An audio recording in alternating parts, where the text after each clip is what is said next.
Good morning to everyone here today and a very warm welcome back to our ongoing series of coffee chats with the studio. In this particular series of coffee talks that we are having, we are discussing the complex world of artificial intelligence systems. We are particularly commenting on the specific details of Law 132 of 2015, which, as many of you already know, is the foundational Italian law.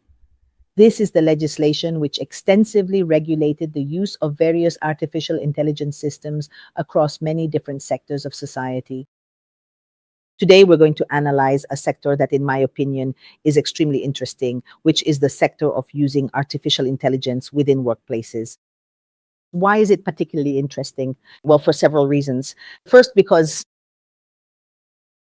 the field of work is one of those areas where artificial intelligence systems have already been used for some time to make work more efficient and to improve work organization. In fact, it's perhaps one of the few sectors where there have already been not many, but a fair number of court rulings that have regulated not so much the possibility of using AI. Obviously, there is no ban on the use of artificial intelligence in such workplaces, but rather the possible effects, particularly discriminatory ones, that the use of artificial intelligence could in some way cause for workers. I haven't brought the court rulings with me today. We will soon hold a much more in-depth webinar, so that will be the occasion for it. However, it is definitely one of those sectors where AI has already been used for quite some time in a somewhat more structured way. Some do so knowingly and some even unknowingly. That's what I'm referring to, of course, in this context. I'm not so much talking about the use of artificial intelligence systems by the worker, but rather about the employer's use of artificial intelligence systems. For example, during the worker selection phase or in organizing work, evaluating worker performance, and similar aspects. So when our legislator came to write the law, Law 132 of 2025 on artificial intelligence, they decided to introduce two specific articles for its use in this field. We will look at Article 11 and Article 12. Now, Article 12 is, let's say, a substantive article, one of principles. Then there's Article 12. We will see that it establishes the Observatory for the Use of AI in Workplace Systems. So, like the entire law, as we've seen in other sessions, if any of you have attended, we have analyzed its use in healthcare systems. We have looked at its use in scientific research. And after this session, we will also cover its use in other sectors. We will address the entire law. In this instance, much like the other cases we have seen, it is essentially a framework law acting as a law of general principles.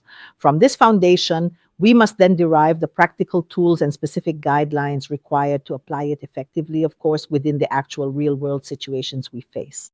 So the first paragraph establishes that artificial intelligence is used in workplaces, so it can definitely be used.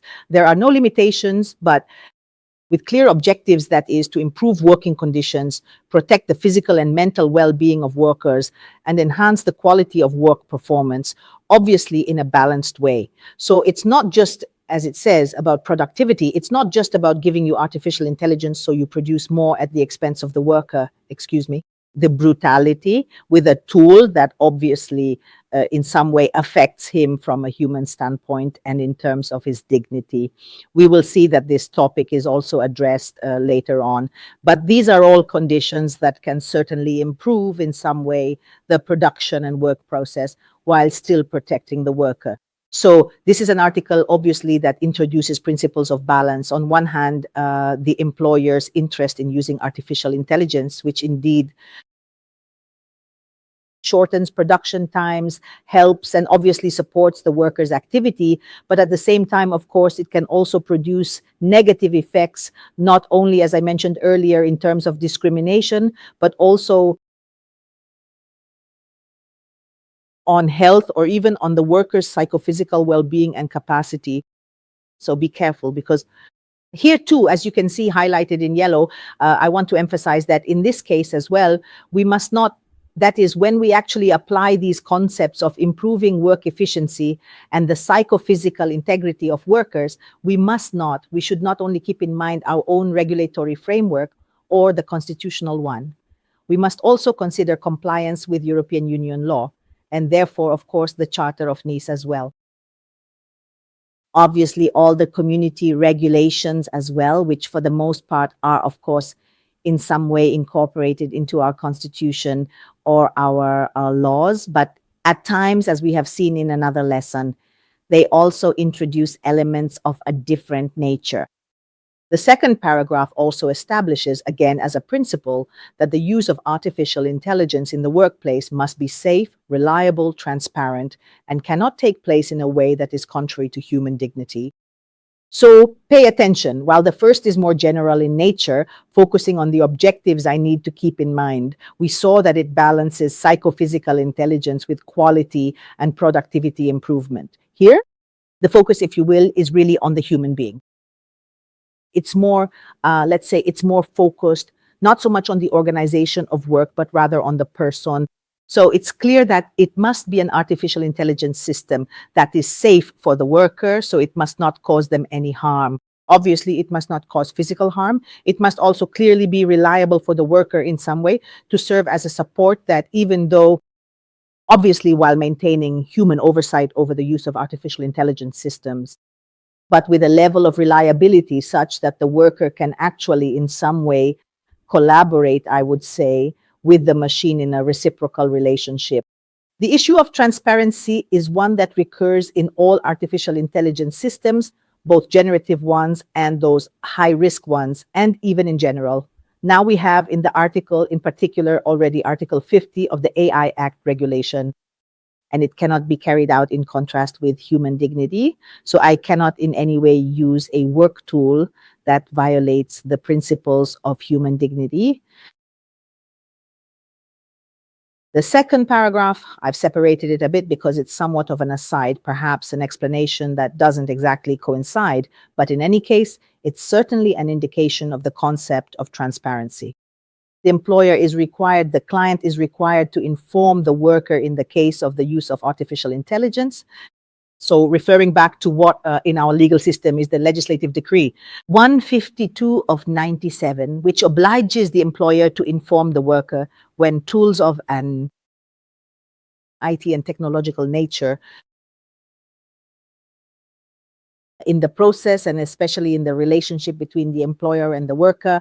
As we mentioned earlier, the classic examples are hiring or performance evaluation, productivity measurement. Also in this case,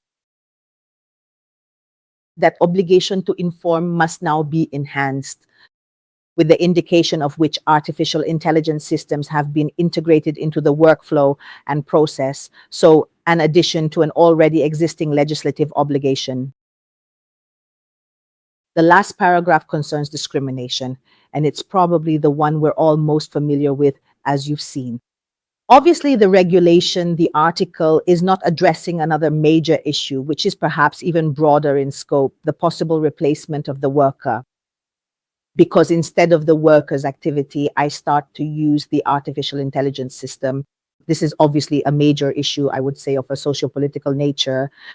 Here, instead, the regulation steps in to establish rules regarding the relationship in the workplace, in the relationship between the employer and the worker itself.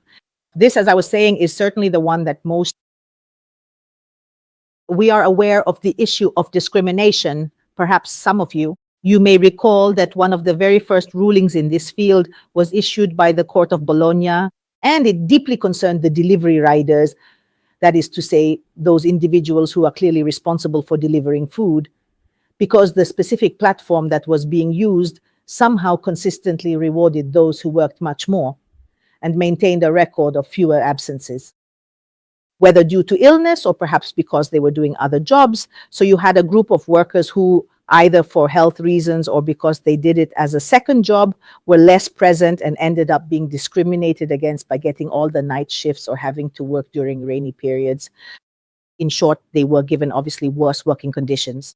Because the platform had this kind of system by its very nature, a discriminatory one. This was one of the first rulings, as I mentioned, by the Bologna court. Here we need to pay attention. Inviolable rights without discrimination, always with reference to European Union law. So not only our constitutional rights, but also rights. Obviously, rights related to home, to sayings, to people, to all the rights that are in some way all protected at the community level. We need to start learning that when we talk about rights nowadays, we're no longer just talking about our own constitution, but obviously also about those acts, the constitutions. Well, the acts, it's not exactly the right term, but in short, those acts of a community nature. So here as well, I have referred you to this. Here, I would like to say this is more or less where Article 11 ends after this. Now, let's move on to Article 12 about the observatory. Here, in my opinion, there's some reasoning to be done. This regulation, that is Law 132 of 2025, as we know, has already been fully enforced since October 10th, 2025. We do not have the sanctions yet. We are still waiting for the implementing decree regarding the sanctions, but the regulation itself is fully in effect. So when the picture is obviously more complete, that is when we actually have products on the market, AI systems that have been developed. According to the EU Artificial Intelligence Regulation, which, as we've mentioned on other occasions, governs the design and development of products, clearly many of these elements, especially for high-risk AI, the issue of discrimination, safety, reliability, and to some extent, even transparency will therefore be, so to speak, embedded. That is, they will be built into the product itself. So I purchase an intelligent system, or rather, I will purchase, an artificial intelligence system that already in its initial design safeguards these rights. So my task as an employer, besides, of course, making a good purchase, is in some way made easier by the fact that the IT tool already contains mechanisms that protect the rights of those who are in some way affected. So my responsibility will be lessened. But at this moment, that's not the case, meaning that right now we have a national regulation for which we don't actually have sanctions yet, but the regulation exists. So the legislative obligation exists, and we don't have products on the market that guarantee us this kind of protection. So for the employer, obviously, this is a much more difficult time because they have to, through internal analysis, information gathering, protocols, and also a much more precise assessment of what is happening. They are using or intend to purchase in the near future, also because, among other things, this temporary gap is likely to last even a bit longer, since now there is talk of extending the enforcement deadlines. Full compliance with the artificial intelligence regulation involves a whole series of issues that have arisen even during the accreditation phase of the notified bodies. The fact that we have an Italian regulation that imposes these obligations on us, for which penalties will presumably be introduced, but we still do not have products available to purchase that can actually help us comply with this requirement, puts the employer in a much more difficult position. So the fact that there are currently no penalties does not mean that I can simply ignore the issue entirely, because as you can understand, it is quite obvious that in any labor law case where other types of issues might arise that in some way are affected, if earlier we mentioned the violation regarding riders, the ruling from the Bologna court, I believe it was from 3 or 4 years ago. I don't remember exactly, but it's not a very recent ruling. It's a decision that's already a few years old. Now, even more so today, with a legislative obligation in place, even if there are no administrative penalties, but with a legislative obligation, it's clear that the employer's position, the employer's defense, will be much more complicated, while obviously the worker's position will be somewhat eased. So be careful, because as I said, the fact that there are none, this is very important to me. Let me emphasize this point. The fact that there are no sanctions does not mean we shouldn't pay attention to these aspects. Article 12, and I'll go through this much more quickly, establishes within the Ministry of Labor an observatory on the adoption of artificial intelligence systems in the world of work, which takes a broader 360-degree approach. So it looks at strategy, the use of AI in the workplace, and its impact on the labor market, addressing those socio-political issues we mentioned earlier. It also aims to identify the sectors of work most affected by the advent of artificial intelligence. Before this, about an hour ago, as I was getting ready for this meeting with you, I took a look at the website, and I have to say it was very interesting. Among other things, there are a whole series of activities that will be strongly impacted. And by strongly impacted, I mean that they will, I wouldn't say be totally replaced, but probably yes. So already listed, obviously based on national and international studies, are activities that will in some way be replaced by artificial intelligence systems. So if you will, it's an alert to help us understand how to move forward, how to redefine ourselves, maybe even consider raising our own level through training to elevate our professional standing. so that clearly we can avoid losing our jobs and instead offer value and, of course, demonstrate a certain level of professionalism. And on the other hand, there are all the professions that are and will be most in demand in the coming years, obviously with the advent of artificial intelligence. Here it explains, of course, how it is structured, how it is defined by the Minister of Labor and Social Policies, its components, its operational elements. In my opinion, these are perhaps a bit less interesting. The last one, this is my final slide on the topic of implementing AI in the world of work. It was published about a month ago, right after the holidays ended. So we're talking, I can't recall the exact date now, but anyway, it came out around mid-January, this guideline from the Minister of Labor on the implementation of AI in the world of work. It's actually very interesting. It is about 90 pages long in total, so it's quite a substantial and comprehensive guideline. Given the immense importance of this particular subject and its direct relevance for our diverse range of clients, since we mainly work with corporate companies, and many of them now actively use artificial intelligence within their daily workflows and complex production processes, it really is a vital document for everyone involved. Our next webinar, which you will of course be notified about if you continue to follow our channels, and which should take place towards the end of February, will focus specifically on analyzing the implementation guidelines. So the principles we've discussed today during this coffee chat will in some way be covered in our webinar, explained in a bit more detail. By analyzing the guidelines that have been published, thank you all very much for your attention. And of course, we'll see each other at the next one. At our webinar. Have a great day.